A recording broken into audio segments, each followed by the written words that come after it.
Bismillah ar-Rahman ar-Rahim. As we come to the end of this morning season, we will conclude this program by commemorating the tragic martyrdom of a shining star in the horizon of the Ahlul Bayt alayhimus salam. We'll be talking about the eighth infallible Imam, Imam Ali ibn Musa alayhi salam. And there is a lot to cover about the life of this great man, how he lived, what he did, what happened to him, and how he was poisoned to death, and how he was buried in Mashhad, even though he lived in the holy city of Medina next to the shrine of his grandfather for 52 years. But eventually he was buried there when he was all alone, away from his family, away from his children, away from his brothers. But tonight I would like to shed light on one of the maxims, one of the sayings of this great man, so that we can leave this holy place with a practical benefit, with a lesson that we could utilize throughout our lives, so that whenever we visit Imam al-Rida, whenever we visit his shrine, we not only take blessing from his holy mausoleum, but also remind ourselves every now and then about this maxim. So Imam al-Rida alayhi salam says that a believer only reaches maturity, and he's not talking about physical maturity, he's talking about intellectual maturity. A believer only becomes wise enough when he or she possesses certain qualities. Now, we need to see if we possess these qualities or not. If we do, then we have to thank God for possessing them. If we don't possess them, then we need to strive to try and acquire these qualities. Quality number one that the Imam is talking about, he says that if someone comes to you and asks you for help, do not hesitate to help them. There are people out there that are not willing to help other people. When someone comes up to them, inshallah I'll take your question after the program. When someone comes up to them and asks them for help, whether it's financial help or otherwise, they'll always say no. But there are people on the other hand that are very helpful and are always willing to extend a helping hand. So the Imam says, make sure that when someone comes to you and asks you for help, to help them, to help him, to help her.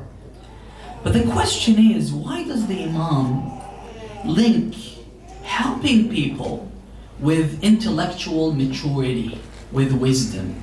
You know why?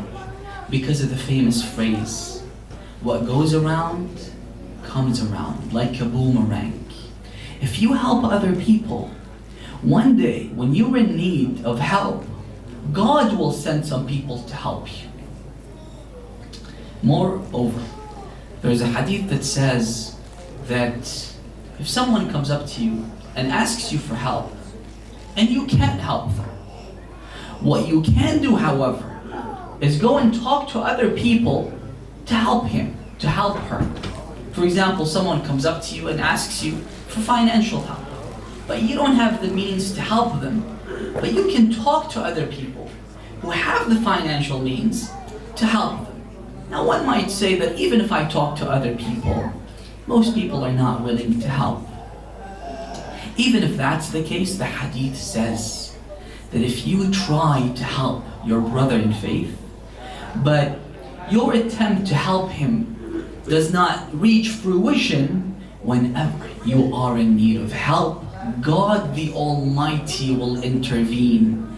God the Almighty will interfere to help you when you're in need. من سعى في حاجة أخيه المؤمن. You just try. And it doesn't reach fruition. Next time you're in need of help, God Himself will come to your rescue, will help you. That's the first quality, helping other people. The second quality is you should try your best not to harm other people.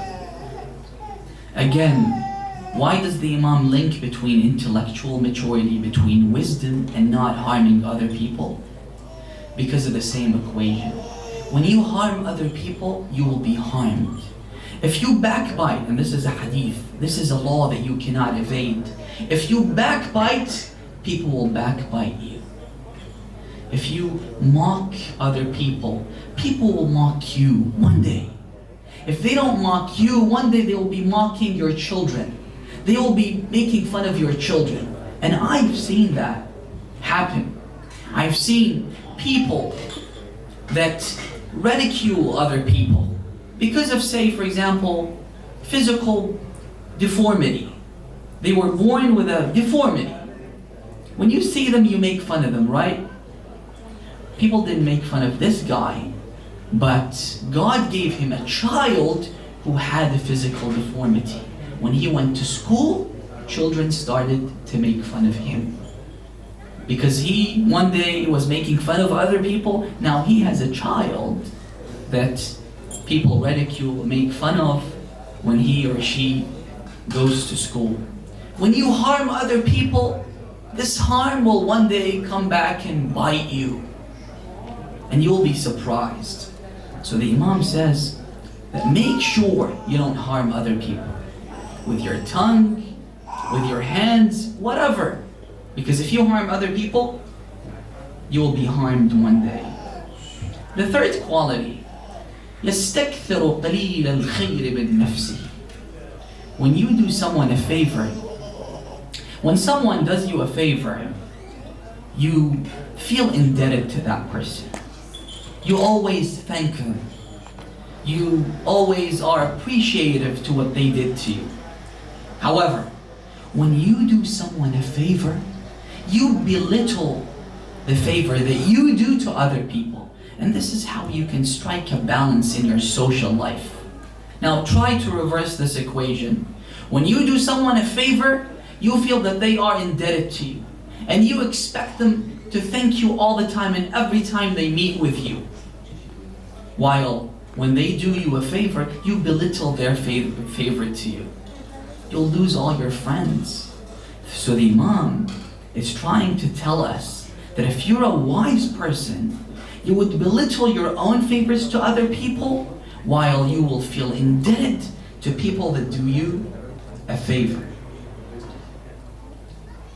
The fifth quality, you will never get tired of helping people. You never get bored of helping other people. Why? You should be thankful to God, because other people are in need of you. They come to you, they beg you for help. While God could have reversed the equation and made you go and beg other people for help. You should be thankful. And if you want God to shower you with His blessings and to continue to give you bounties, you have to help other people.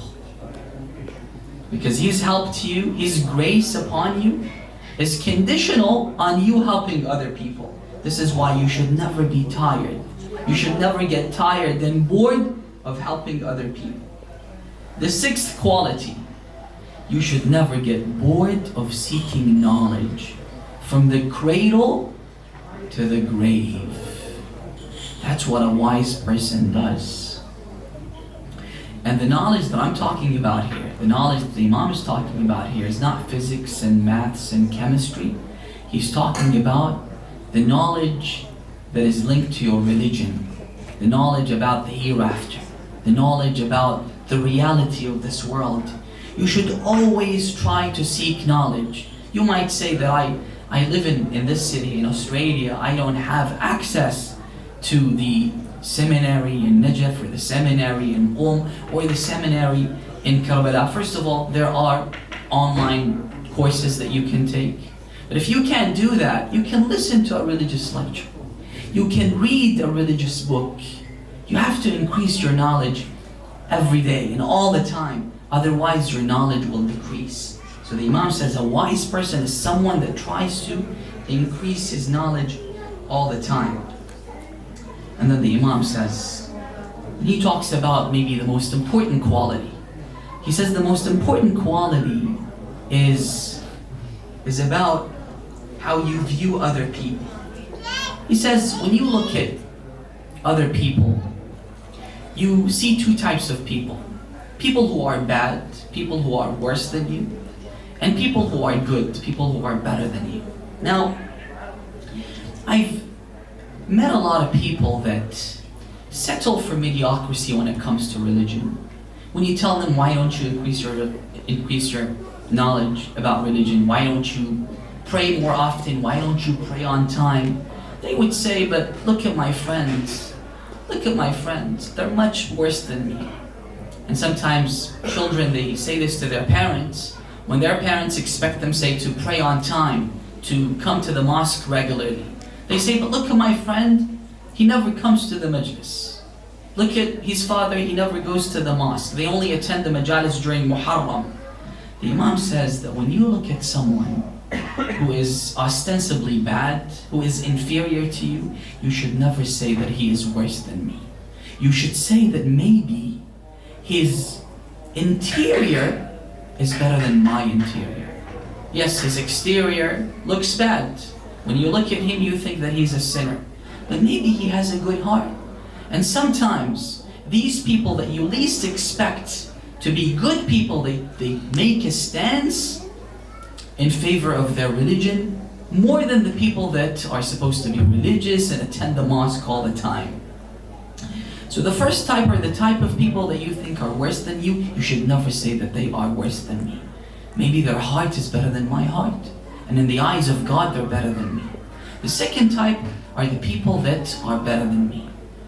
If you see someone who's better than you, you should show some humility and try to learn from them. And then the Imam says that if you do this, God will increase your knowledge, God will increase your tawfiq. We ask God, the Almighty, to give us the divine support to visit the shrine of Imam al-Allah soon, and grant us his intercession on the Day of Judgment. ببركة الصلاة على محمد وآل محمد.